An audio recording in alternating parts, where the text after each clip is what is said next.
Dear students, अस्सलाम वालेकुम। पिछले वीडियो में हमने टॉपिक उठाया था लेजिस्लेचर, और मैंने आपको बताया था कि हमारे मुल्क में जो हमारा लेजिस्लेचर है वो है पार्लियामेंट, और हमारा parliament as per the constitution of India bicameral है, यानी इसमें दो हाउसेस है, lower house and upper house. और मैंने आपको ये भी समझाया था कि हमारा लोकसभा जो है वो है हमारा लोअर हाउस, और राज्यसभा जो है वो है अपर हाउस। और ये भी बताया था लोकसभा इसलिए लोअर हाउस है क्योंकि वो टेम्पररी हाउस है, और जो राज्यसभा है वो इसलिए अपर हाउस है, वो परमानेंट हाउस है। इसकी तफसील मैंने आपको बताई थी पहले ही वीडियो में। तो आज हम ये जानने की कोशिश करेंगे कि हमारे मुल्क में जो लोकसभा है और राज्यसभा,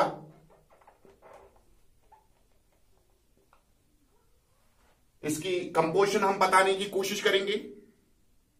जहां तक लोकसभा का सवाल है, जिसको हमने लोअर हाउस के नाम से भी पुकारा था,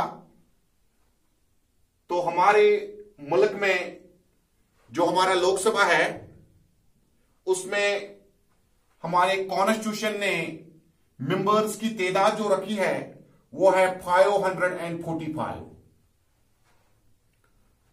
यानी 545 मेंबर की गुंजाइश रखी गई है हमारे लोकसभा में। और आपको यह भी पता होना चाहिए कि लोकसभा के लिए जो हम मेंबर्स चुनते हैं वो चुनते हैं हम bye means of direct election, यानी हमारे स्टेट्स में, हमारी यूनियन टेरिटरीज में बाकायदा तौर पे इलेक्शन होता है, और इलेक्शन के जरिए ही हम अपने लोकसभा के रिप्रेजेंटेटिव्स को चुनते हैं। और हमारे कॉन्स्टिट्यूशन में जो सीट्स अलॉट की गई है मुख्तलिफ स्टेट्स और मुख्तलिफ यूनियन टेरिटरीज के लिए, वो है on the basis of size and population, यानी जिस स्टेट की पॉपुलेशन सबसे ज्यादा है, फॉर एग्जांपल उत्तर प्रदेश, उसमें रिप्रेजेंटेटिव्स की तादाद भी ज्यादा होगी, और जिस स्टेट में पॉपुलेशन कम होगी उस स्टेट में रिप्रेजेंटेटिव्स भी कम होंगे। तो यहां पे आपको ये याद रखना है कि ये जो हमारे 545 मेंबर हैं, 545 मेंबर में 543 यानी 543 इनको हम बोलते हैं इलेक्टेड मेंबर्स, यानी ये हमारे लोकसभा के मेंबर बनते हैं 543 बाय मीन्स ऑफ इलेक्शन। और बचे दो, क्योंकि टोटल जो हमारे लोकसभा में मेंबर्स की तादाद है वो है 545, और इसमें से मैंने आपको बताया कि 543 आर इलेक्टेड, और जो हमारे दो है, इन दो को जो हमारे मुल्क का प्रेसिडेंट है वो करता था नॉमिनेट, यानी इनको हम बोलते थे नॉमिनेटेड मेंबर्स। यानी 1952 में हमारा पहला इलेक्शन हुआ, तब से लेके ही हम इन दो को नॉमिनेट करते हैं। और आपको पता होना चाहिए प्रेसिडेंट जिन दो मेंबर्स को नॉमिनेट करता है एज पर आवर कॉन्स्टिट्यूशन, वो ये सीट जो रखी गई है ये रखी गई है एनआरआईज के लिए, यानी ये हिंदुस्तान के सिटीजन्स के लिए नहीं रखा गया है बल्कि एनआरआईज के लिए। मगर आपको आज ये भी पता होना चाहिए, रिसेंटली एक अमेंडमेंट की गई हमारे कॉन्स्टिट्यूशन में, 104th अमेंडमेंट, यानी 104th अमेंडमेंट की गई है जनवरी 2020 में, यानी इसी साल जनवरी 2020 में एक अमेंडमेंट की गई।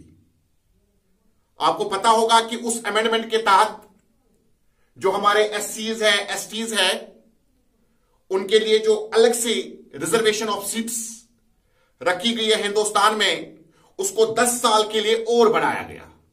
यानी उसकी मियाद खत्म हो रही थी 2020 में, अब इस अमेंडमेंट के तहत 2030 तक इसको बढ़ाया गया 104th अमेंडमेंट के तहत। मगर इसी अमेंडमेंट के तहत ये जो 2 सीट्स हम नॉमिनेट करते थे, प्रेसिडेंट हमारा नॉमिनेट करता था, इसको नल एंड वाइड करार दिया गया, इसको कैंसिल करा दिया गया। यानी आज से, इस साल से हमारे लोकसभा में कोई भी एनआरआई नॉमिनेट नहीं होगा। यानी इस साल 2020 से हमारे लोकसभा में 545 मेंबर नहीं रहेंगे। इस साल हमारे लोकसभा में सिर्फ रहेंगे 543 मेंबर्स। ये कौन से 543 मेंबर्स हैं? ये 543 मेंबर होंगे इलेक्टेड, यानी नॉमिनेटेड जो मेंबर्स है वो अब खत्म किया गया है, वो सिलसिला अब खत्म किया गया है। अब से हमारे लोकसभा में सिर्फ रहेंगे 543 मेंबर्स। यानी हमारे लोकसभा में मेंबर्स की तादाद थी 545, 543 इलेक्टेड एंड 2 नॉमिनेटेड। यानी 1952 से लेके 2020 तक हम इन 2 को नॉमिनेट करते आए हैं, लेकिन 2020 के बाद ये सिलसिला अब खत्म हो गया, क्योंकि जो मैंने अभी आपको बताया 104th अमेंडमेंट के तहत अब ये 2 सीटें जो है ये कैंसिल की गई है, अब ये नॉमिनेशन खत्म की गई है। ये रही बात लोकसभा की। अब हम राज्यसभा के बारे में बताएंगे आपको। जहां तक राज्यसभा की बात है, हमारे कॉन्स्टिट्यूशन में राज्यसभा के लिए जो मैक्सिमम कोटा रखा गया है वो है 250, यानी 250 मेंबर्स तक हम राज्यसभा के लिए मेंबर्स को भेज सकते हैं, और वो भी 2 कैटेगरीज में। यानी इन 250 में से हमारे कॉन्स्टिट्यूशन के तहत जो 238 है ये होंगे इलेक्टेड, और 12 जो है ये होंगे नॉमिनेटेड बाय द प्रेसिडेंट। यानी 238 विल बी इलेक्टेड। और ये आपको पता है राज्यसभा के लिए हम इनडायरेक्ट इलेक्शन के तहत मेंबर्स को चुनते हैं। जो हमारे स्टेट के लेजिस्लेचर्स है या जो हमारे union territories Delhi and Pondicherry में लेजिस्लेचर है, उनके जो एमएलएज है वही राज्यसभा के मेंबर्स को चुनते हैं। और 250 में से हमें 238 को इलेक्ट करना है और 12 को नॉमिनेट करेगा प्रेसिडेंट ऑफ इंडिया। लेकिन इस वक्त जो प्रेजेंट पोजीशन है हमारे राज्यसभा का, वो है हमारे राज्यसभा में इस वक्त मेंबर्स की तादाद है 245। गुंजाइश है 250 तक की, लेकिन प्रेजेंट जो पोजीशन है हमारे राज्यसभा की वो है 245 members. Same to same criteria, 233 elected and 12 nominated. 233 elected है और 12 नॉमिनेटेड है। जिस तरह मैंने आपको बताया कि लोकसभा में जो हम 2 मेंबर्स नॉमिनेट करते थे, उनके लिए क्राइटेरिया था वो होने चाहिए थे एनआरआईज। इसी तरह से राज्यसभा के लिए भी हमारे कॉन्स्टिट्यूशन ने नॉमिनेटेड मेंबर्स के लिए क्राइटेरिया रखा है। ऐसा नहीं है कि हमारा प्रेसिडेंट अपने रिश्तेदारों को या अपने चाहने वालों को बना सकता है राज्यसभा मेंबर, नॉमिनेटेड मेंबर, बल्कि हमारे मुल्क के कॉन्स्टिट्यूशन में साफ तौर पे कहा गया है कि हमें उन 12 मेंबर्स को नॉमिनेट करना है। ये हिंदुस्तान के वो शख्स होने चाहिए जिन्होंने अपना नाम कमाया होगा किसी भी शोबे में, न सिर्फ हिंदुस्तान में बल्कि हिंदुस्तान से बाहर भी। यानी किसी ने स्पोर्ट्स में अपना नाम कमाया है, किसी ने आर्ट में, किसी ने साइंस में, किसी ने लिटरेचर में, और अलग अलग शोबों से हमें अलग अलग लोगों को चुन के भेजना है Rajya Sabha in the form of nominated members. For example, Sachin Tendulkar भी हमारा राज्यसभा का मेंबर रह चुका है। किस कैटेगरी के तहत? सपोर्ट्स कैटेगरी के तहत। इसी तरह से एंटरटेनमेंट की दुनिया से बहुत सारे शख्सियतें, बहुत सारे हीरोज ऑलरेडी राज्यसभा मेंबर बन चुके हैं। इसी तरह से किसी ने म्यूजिक में अपना नाम कमाया है, डांस में नाम कमाया है, पेंटिंग में नाम कमाया है, प्रेसिडेंट उनको बना सकता है राज्यसभा मेंबर। और इन मेंबर्स की तादाद कितनी है? 12। यानी out of 245, 233 are elected and 12 are nominated by the president. उसके बाद अब आपको यह जानना है कि लोकसभा मेंबर बनने के लिए या राज्यसभा मेंबर बनने के लिए क्या है क्राइटेरिया। क्राइटेरिया से पहले आपको यह पता होना चाहिए, लोकसभा में जो ट्यूनियर होता है एक मेंबर का, वो है 5 इयर्स। यानी 5 साल के लिए लोकसभा में एक मेंबर रह सकता है। और राज्यसभा में जो ट्यूनियर होता है एक मेंबर का, वो है 6 years. 5 years for Lok Sabha and 6 years for Rajya Sabha. और अभी हम बात कर रहे थे कि क्राइटेरिया क्या है लोकसभा और राज्यसभा के लिए। कौन बन सकता है मेंबर ऑफ लोकसभा या राज्यसभा। और हमारे कॉन्स्टिट्यूशन में जो सीट्स अलॉट की गई है वो है on the basis of population and size of the state और union territory.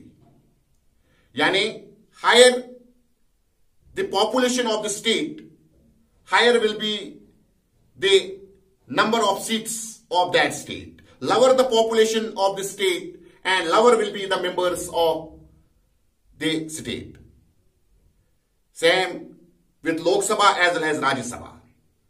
For example, Uttar Pradesh में पॉपुलेशन इस वक्त ज्यादा है, तो वहां पे आप देखोगे कि लोकसभा में जो रिप्रेजेंटेशन है उत्तर प्रदेश की वो सबसे ज्यादा है, राज्यसभा में भी उनकी रिप्रेजेंटेशन ज्यादा है। और जिन स्टेट्स की पॉपुलेशन कम है उनकी रिप्रेजेंटेशन भी कम है, both Lok Sabha as well as Rajya Sabha.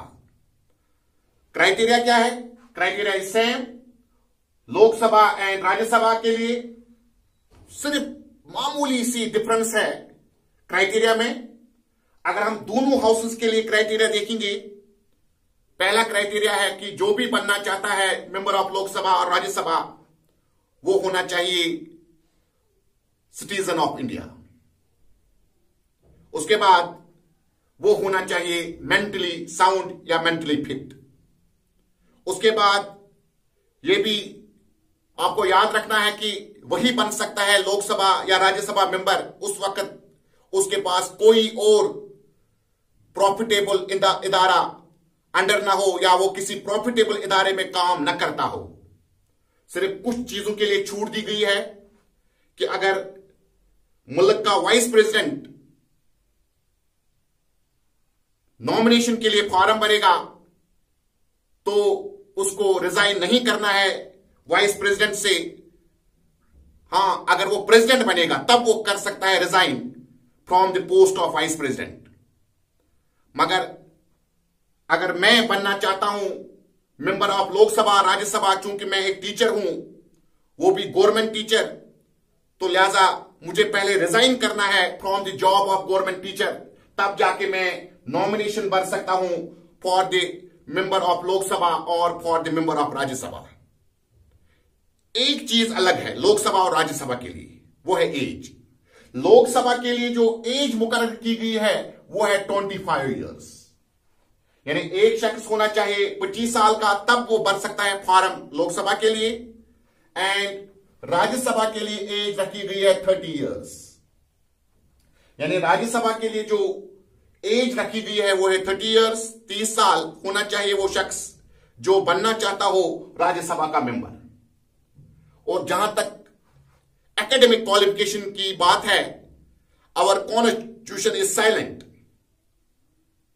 यानी हमारे कॉन्स्टिट्यूशन में किसी भी जगह जिक्र नहीं की गई है क्वालिफिकेशन की, जिसका यह मतलब है एक लिटरेट भी बन सकता है लोकसभा और राज्यसभा मेंबर, और एक इलिटरेट भी बन सकता है लोकसभा और राज्यसभा का मेंबर।